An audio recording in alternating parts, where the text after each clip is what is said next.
Dzień dobry. Dziękuję, że jesteście dzisiaj z nami. Ja nazywam się Jakub Ujejski i od ponad 15 lat jestem pasjonatem metody Getting Things Done. Miałem przyjemność współpracować z największymi firmami w Polsce w praktycznie każdej branży przy wdrażaniu tego podejścia. I przez te lata miałem okazję również zaobserwować, jak Getting Things Done wraz z rozwojem technologii, tempa biznesu, z nowinki staje się czymś, co jest niezbędne, konieczne dla praktycznie każdego menadżera czy pracownika. Teraz coraz częściej słyszę pytanie, jak przenieść te dobre praktyki na cały zespół, na to, jak pracujemy w zespole.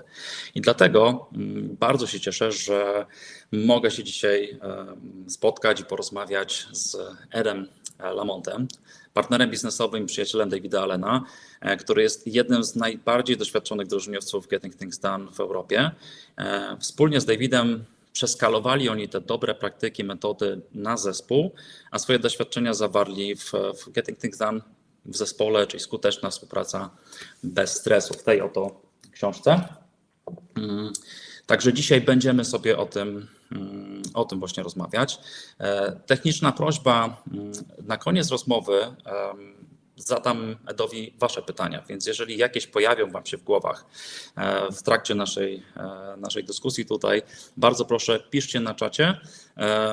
No i by nic nie umknęło w tłumaczeniu, prośba też, żebyście zadawali te pytania w miarę możliwości po angielsku. Okay, Ed, hello. Nice to see you again. Good to be here. Yeah, we are here to talk about healthy work environment, and especially now that AI is everywhere. So my first question is, how has our work changed since the pandemic, since the AI revolution? What are the most significant shifts you have experienced? Well, there's a few things, but before we go there, I just want to say how fabulous it is to have the book translated into Polish. It's just it's one of these kind of pinch yourself moments when you realize that the thing that you've helped to create is going to be available to millions more people. Now it's a different story whether millions more read the book in Polish, but at least they have the opportunity. So yeah, I'm thrilled that we are getting to introduce the book. It was not on my plans. I mean, it gets to the Polish country, but also to the Polish diaspora, of course, which was a big part of my childhood. Back in Winnipeg, Canada, there's quite a large Polish community. So in an odd twist of fate, I have a probably unusual taste for Polish food, given where I was born. I came to Europe, and I was surprised that they didn't have Polish food in France. Anyways, your question was to, what are the changes in the world of work?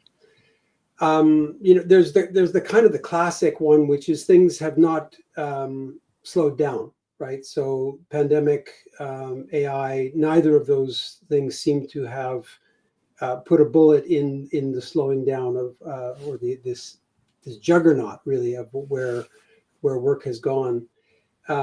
You would think that AI, in theory, the idea is that that's going to reduce the amount of work that we have to do, right? But I'm pretty sure nobody out there believes that, because if that was true, we would have all had much more time when we got the first toaster, or when we got the first microwave, or the first washing machine. So it's highly unlikely that AI is going to slow anything down. And therein lies our challenge. I mean, you can also go to the pandemic. That was obviously are we working from home? Are we returning to the office? That changed things a lot as well. The big thing in the background, I think, Jakub, is all of these changes over time are happening also inside of a geopolitical context, which I think is creating kind of a ground level of disillusionment and despair that is not just about Gaza or the Ukraine or whatever. It's playing also out in the world of work. When people got sent home during the pandemic, one of the things that I noticed happened was people got very, very keen on being in nature, for instance, right?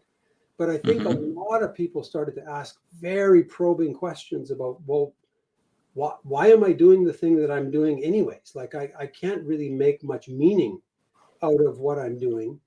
And so that starts to show up now in complaints. People, complain about the work ethic of younger people, but I think they're just making choices about what they think is worth dedicating their life to, and what is a job that they can use to pay their bills and maybe develop something on the side.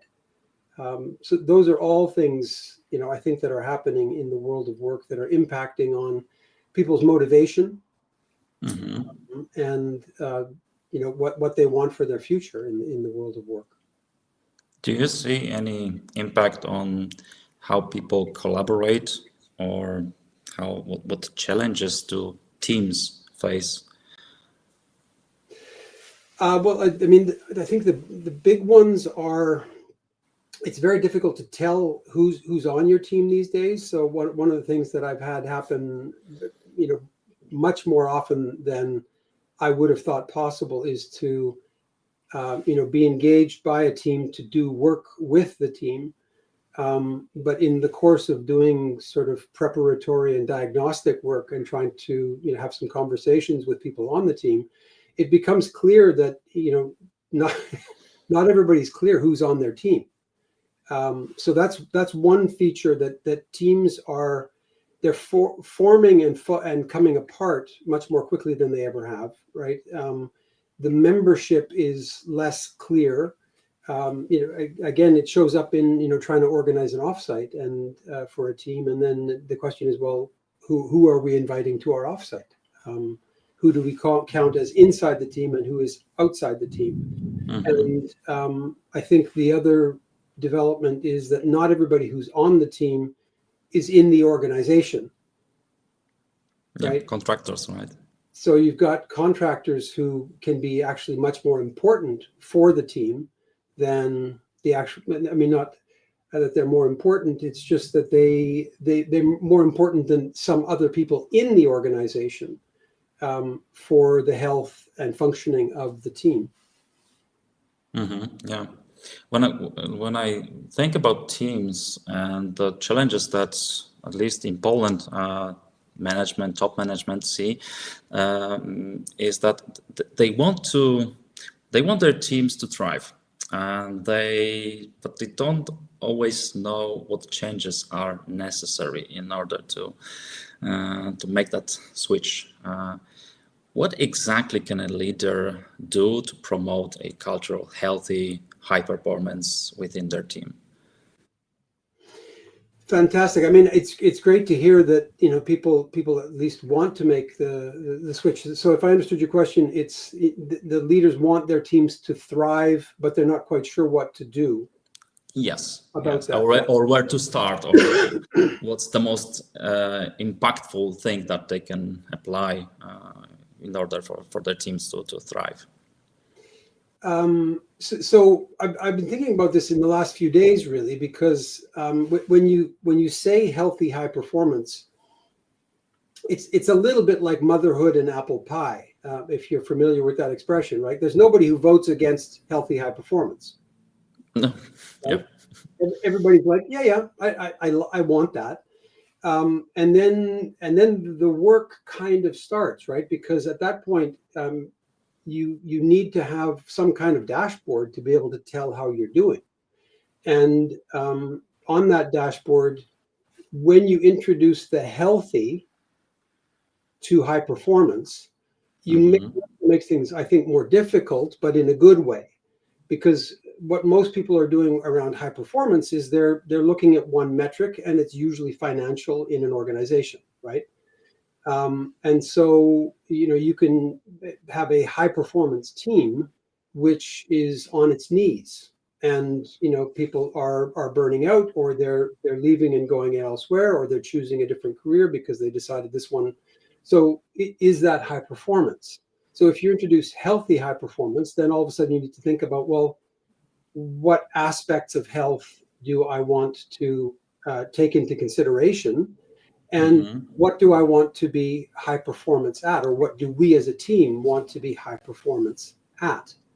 I think that then you start to get a slightly more complex picture, and you need to define things like, okay, well, what are we high performance? Yes, we probably need to consider the financial metric, but what else do we want to bring into that picture? And how do we get those measurements? And how do we, give some sense to the people who work on the team that it is really not just okay for them to look after their physical health, their mental health, their spiritual health, and the health of their most important relationships. That I think, to come back to your question now, is what a leader could do is just start the conversation.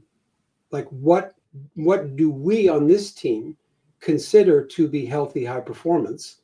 How are we going to measure that? And then the job of the leader, of course, is to lead on that. And the other thought that I've had about healthy high performance recently was, it's not a fixed state. It is never a fixed state. It is always a dance. It's an improvisational dance based on what's coming at me, what I'm seeing on my personal dashboard, so that I know that now I need to, take my foot off this gas pedal in order to tap, a little bit faster over here, because I noticed that I'm having a lot of fights with my spouse, and that's a warning light on my dashboard that I might be going a little bit too fast over here and not paying enough attention over here. But again, all these things can only really happen if you're conscious of what you're trying to achieve. Yeah. So isn't like a contradictory thing? Like, when on one hand you have health, and on the other you have the high performance, and they collide. Don't you think it's like pulling a rope that could snap? Well, I prefer to think of it as a healthy tension. Okay. Right. So that there is a healthy tension, just the same as, when you think about the future, you don't just think about the future. You think about, well, I'm going to be a millionaire. Let's just take the financial metric. I'm going to be a millionaire in 5 years.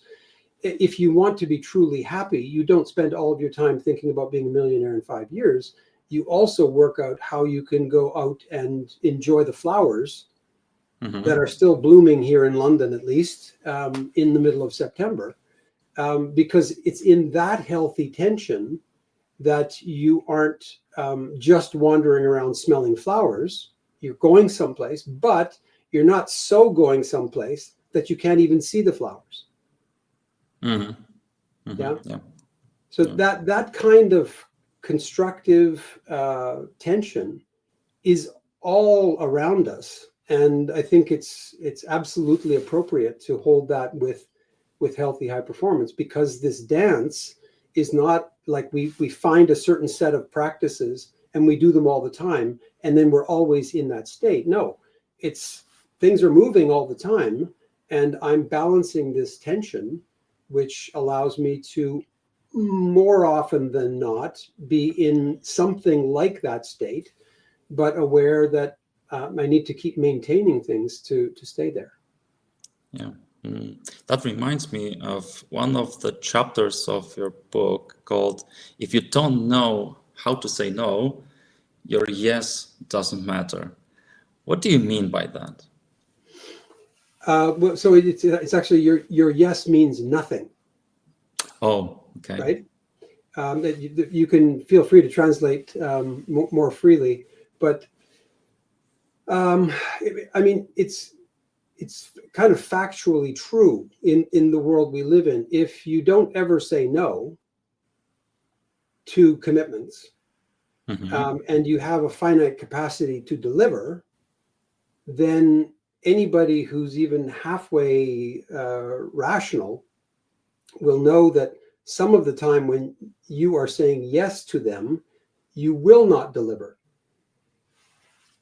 because Mhm. you don't have a no. So actually saying no some of the time is reassuring to the people who you're saying no to, because it means that when you say yes, it's more likely that you will deliver.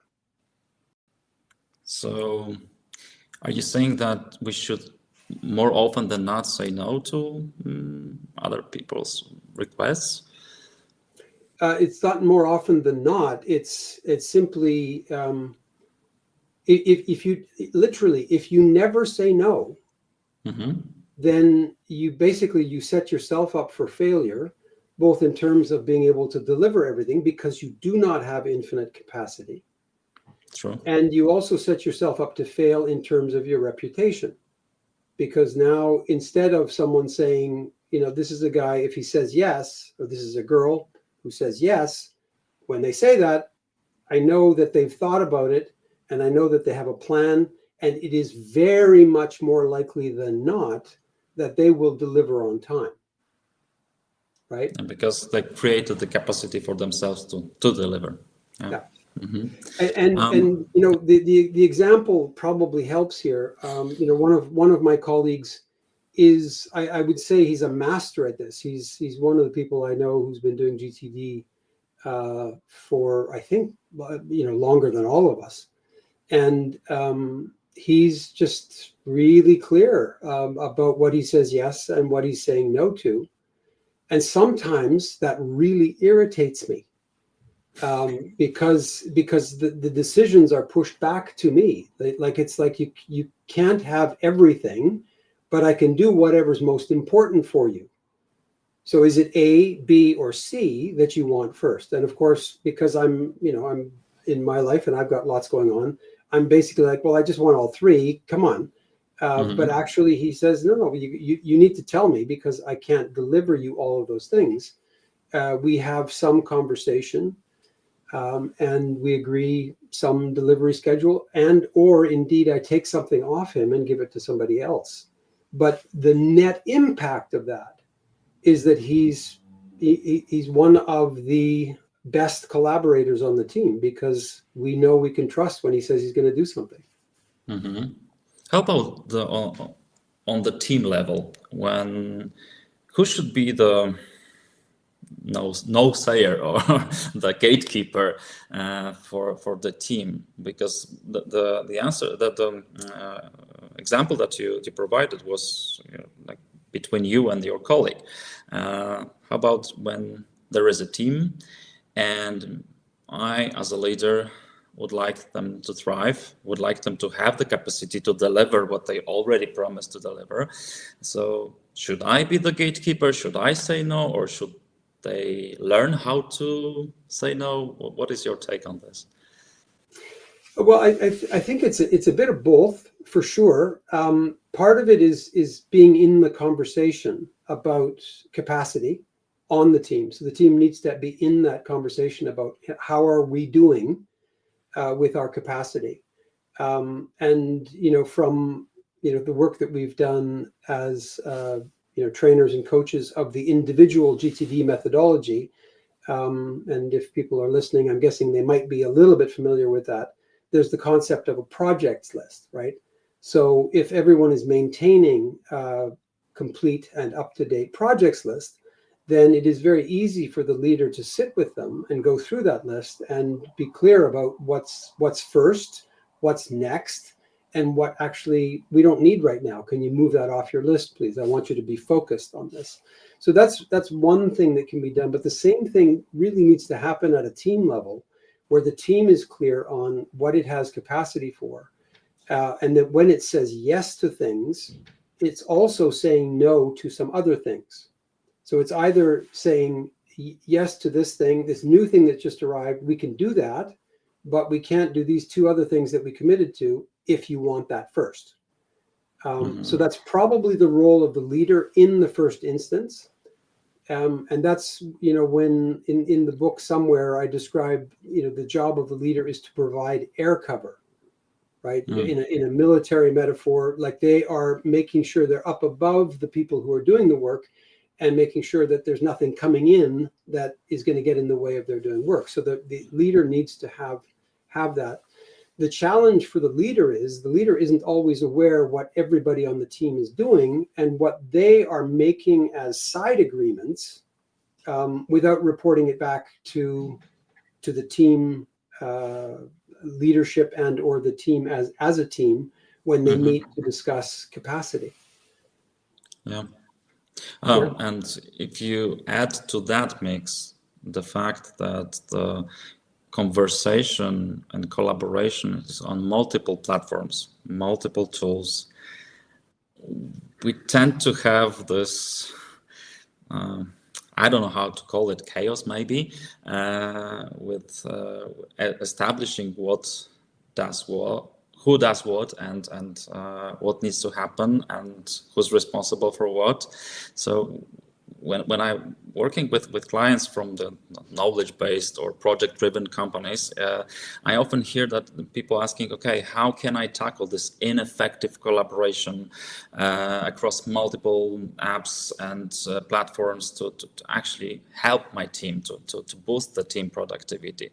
And what advice would you have for teams struggling with managing too many apps as a collaborating apps or project management apps, whatever they're using?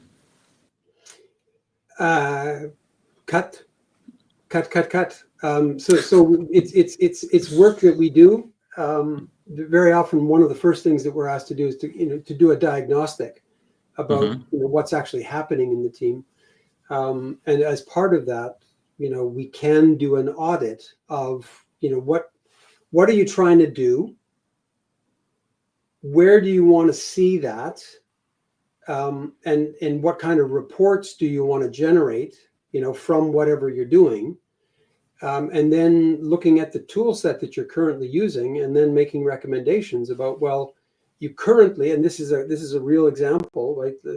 You currently have 16 different tools that are being used either across the team or in different parts of the team.